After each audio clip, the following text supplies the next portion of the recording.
So, welcome back to another episode, and I'm fighting a very bad cold right now, but nothing was going to stop me from coming in and reviewing South Park: The Fractured Butthole. Now, I've been waiting for this game for a few years. Me and my wife played the original Stick of Truth right here. We absolutely loved it, and the thing about South Park is you either like it or you hate it, and I love it. I absolutely love it. I saw it over 20 years ago. I started watching it and I was like, what the fuck is this show? It's crazy. And they've done such a good adaptation, taking it from the cartoon series into a game. And what is this game all about? It is a South Park role-playing game. And how is it? It's really good. I've been sick all weekend, and it's the only thing that's really put a smile on my face. I've been laughing hysterically because the humor in this game is over the top. It's absolutely nuts. You bitch slap your mama like that? Shame on you.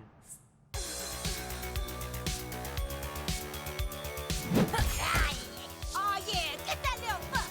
The humor may not be for everybody, but it's definitely for me. I always think they're very, very smart about how they do a lot of their humor and about some of the issues that they tackle. And all of those issues are in this game. All of the characters, even from the new seasons, are in this game. All the locales are in this game.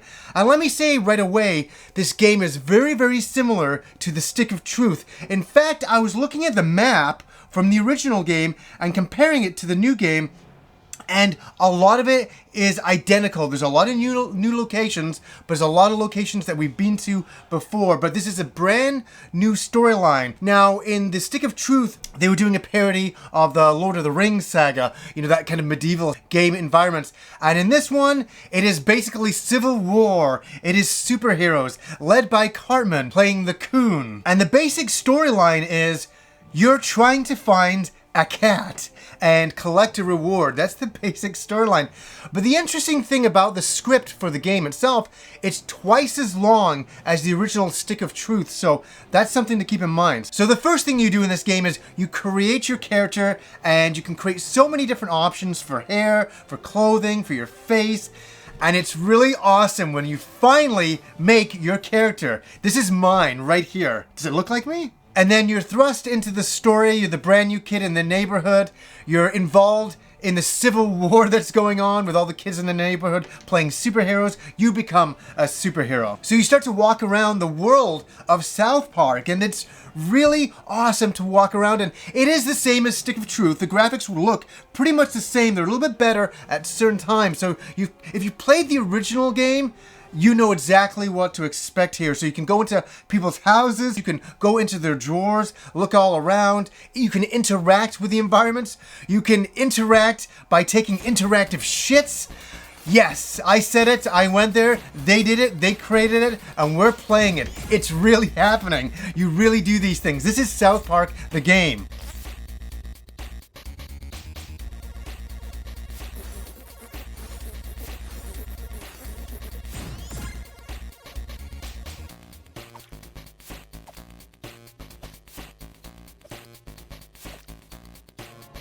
Yeah, there's so many crazy side adventures that you can do. You can do yaoi collecting.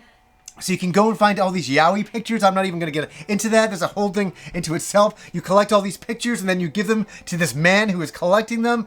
That's one crazy little thing that you do in this game out of hundreds. There's so much things to do and collect and create. It'll blow your mind. But let's get to the meat and potatoes. You are going around the world, you're exploring it, and then you're getting into combat. Now, the one thing I'll say about the original game is I didn't love the combat. I thought it was good. I thought it was adequate. I think they've improved the combat quite a lot in this game. It's tactical turn-based combat again. There are set and random battles, and those are triggered by going up and punching enemies or having them punch you. So you have up to 4 allies taking on swarms of enemies. You have to be very mindful of spacing and positioning on the battle grid. Now, if you hit the button at the right time, you can recover health from being attacked. So you can use your regular attacks, but that all is based on where you're at on the grid map itself. And you can always keep track of the turn order by looking in the right lower HUD. So if you're having a hard time with the battles, you can always reduce the battle difficulty. The battles can be a little long, they're very fun, but the thing that I enjoy the most is the supers. The supers in this game are over the top.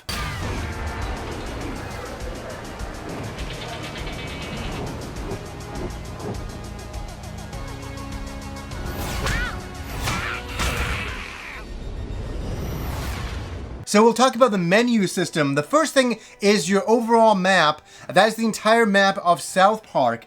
And that's all the places you can go. As I say, it's very much like the first one, but this one's more 3/4 overhead than kind of side view with the map system. And it always pinpoints where you're supposed to go next. So next up is the costumes, and it's really a lot of fun. You can go through and pick all the costumes you want to wear.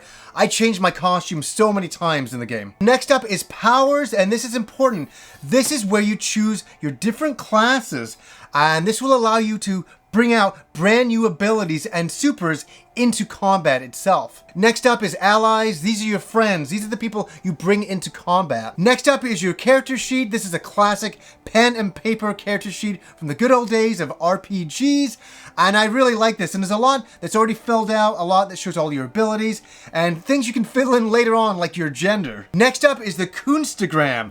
And this is great. I love South Park. They always take things that are in real life, bring it into the cartoon, and do a parody on it, and do a really good parody on it. So you're going around the town taking selfies with different people. Sometimes you have to finish certain quests for them to take selfies with. That boosts your popularity. And it's so funny, when you do take a selfie with somebody, all of a sudden, Cartman comes onto the screen, and he does the woohoo!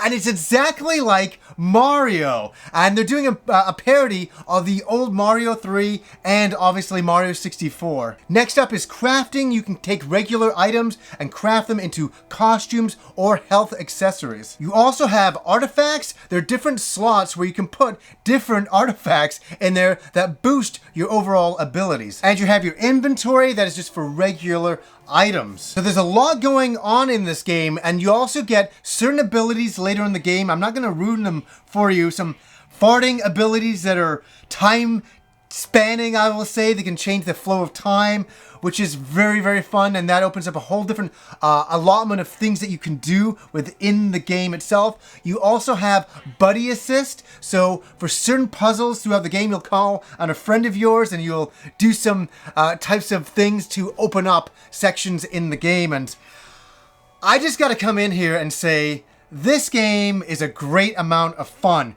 If you liked the original Stick of Truth, this is more of the same. It feels like a continuation rather than a full-blown brand new sequel. Even though the storyline and all the things that you interact with the characters are different, it feels very much like the same game. So if you like the original game, you're going to love this game. If you didn't like the original game, I don't know. They've improved the combat a little bit. Combat is still not perfect in my mind. I still find it a little bit frustrating. Characters are in your way when you're trying to attack other characters.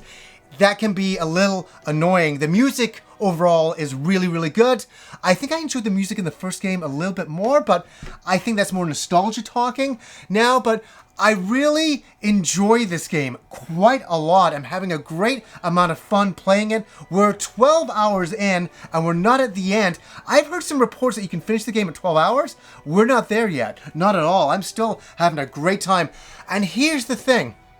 I'm laughing all the time playing this game. Me and my wife are playing it and we're like, oh my God, I can't believe they did that. And that's what this game is always about. That's what South Park is all about. And they do that in the game. It's like being in an interactive South Park movie. And that is a fantastic thing if you're a South Park fan. So if you're a South Park fan, you're looking for a game version of that, you're going to be very happy with this. There's a lot of fun to be had. There's a lot of shocking moments that never stop. It never stops all the way through. You're never going, geez, this is boring. There's always some bit of dialogue that always makes you laugh. And I love this game. I'm going to give it like an 8.5. I think it's a lot of fun. Not perfect, but damn well near it. So anyways, guys, until next time.